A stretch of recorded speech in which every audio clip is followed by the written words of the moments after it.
Je vais faire Kant. L'autonomie selon Kant, une morale sans éthique ou à l'interrogation. Alors, je commencerai par une anecdote, si vous voulez bien, pour montrer la difficulté de faire comprendre aujourd'hui le concept kantien d'autonomie. J'ai donné un cours d'éthique qui, à titre d'option, a été offert à tous les étudiants de l'université de L2. Et ma surprise, vraiment qu'il y avait des géographes, il y avait des historiens, il y avait des linguistes.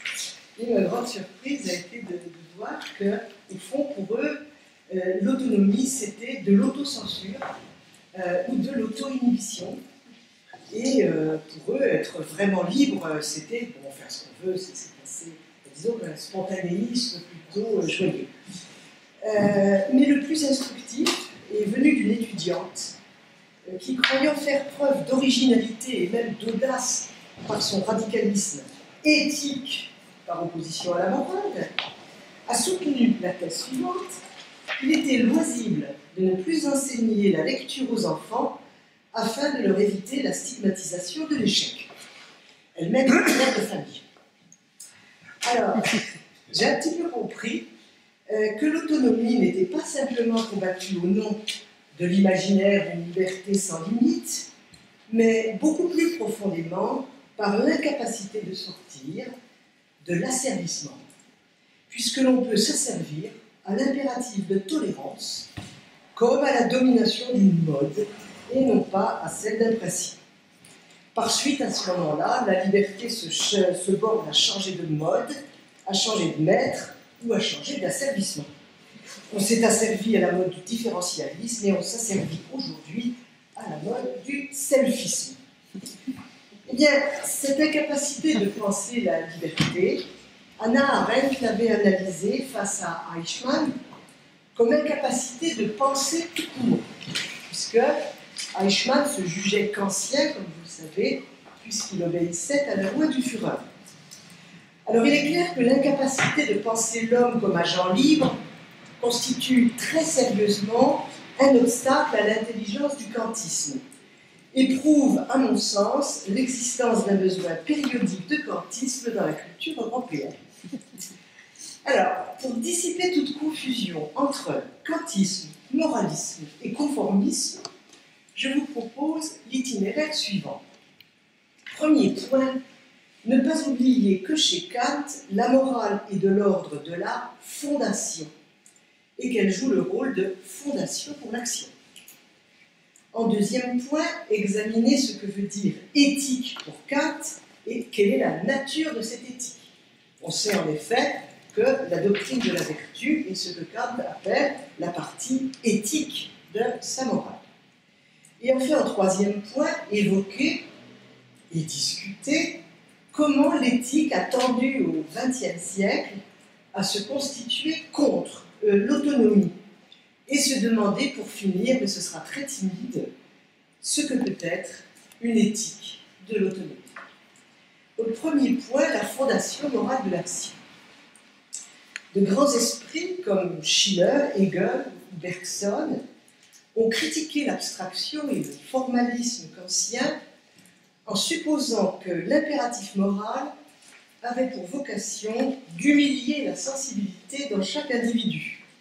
Illustration, le jeune Hegel voit dans le kantien un esclave de lui-même. Et Schiller ironise sur l'autonomie avec sa formule qui est devenue célèbre: fait avec répugnance ce que le devoir t'ordonne.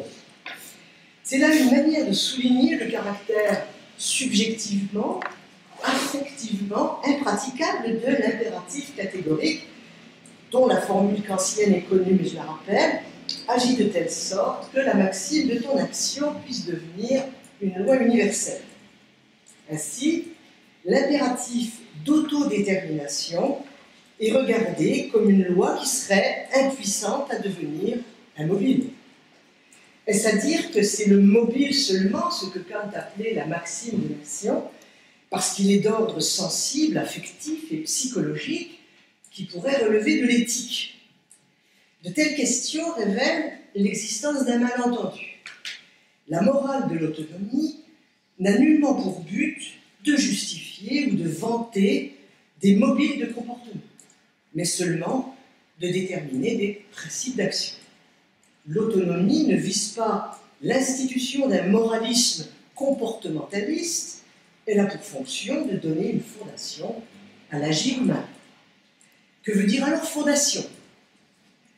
Lorsque la critique de la raison pure expose la première grande question kantienne, que puis-je savoir? Il ne viendrait à l'esprit de personne d'interpréter de manière empirique et particulariste une telle question. Chacun sait bien qu'il ne s'agit pas de se demander ce qu'il peut faire de ses chances professionnelles en raison des études qu'il a faites. Chacun comprend qu'il s'agit de fonder l'objectivité de la science en tant que réalisation suprême de l'usage théorique de la raison humaine. Il en va évidemment de même de la question « que dois-je faire ?» Il ne s'agit pas, certes, de me demander ce que je dois faire pour rentrer chez moi si j'ai perdu ma clé, ou ce que je dois faire si mon enfant est saisi de fièvre un dimanche. Il s'agit de fonder la morale en tant que réalisation suprême de l'usage pratique de la raison humaine, c'est-à-dire de la volonté. Mais pourquoi le devoir est-il la forme spécifique de l'usage moral de la volonté, se demandera-t-on. La réponse kantienne peut se formuler ainsi. Le devoir fait la distinction entre agir et supporter, vouloir et pouvoir, moralité et habileté, liberté et efficacité. Si j'utilise les termes d'Hannah Arendt, je dirais entre l'action et la fabrication. Kant récuse en effet toute réduction de la moralité à l'utilité. La morale ne se fabrique pas, et c'est pourquoi elle est de l'ordre du devoir. Elle n'est pas un produit sociologique, ni un conditionnement idéologique, ni le résultat d'une tradition ou d'une révolution. Le bien n'est pas une chose, il est entièrement de l'ordre de l'esprit. Or nous-mêmes, nous ne sommes pas encore totalement délivrés de nos manières productivistes de penser. Nous avons encore besoin de croire que l'on peut fabriquer de l'égalité, ou bien fabriquer du contentement, fabriquer de la compétence, de la justice ou du bonheur. Mais pour Kant, aucun mode de pensée technique ne peut être moral. Le devoir est un pur commencement d'action, inengendré, puisqu'il ne doit rien aux finalités les plus communes de l'appétit de vivre, comme le désir de bonheur, de reconnaissance sociale, de succès ou d'amour, etc. Voilà qui peut paraître subjectivement très insatisfaisant, si l'on oublie ce que recouvre le domaine de l'action collective, et le fait que Kant pense l'action humaine à l'échelle de l'histoire humaine, en ce que nous agissons dans le monde et sur le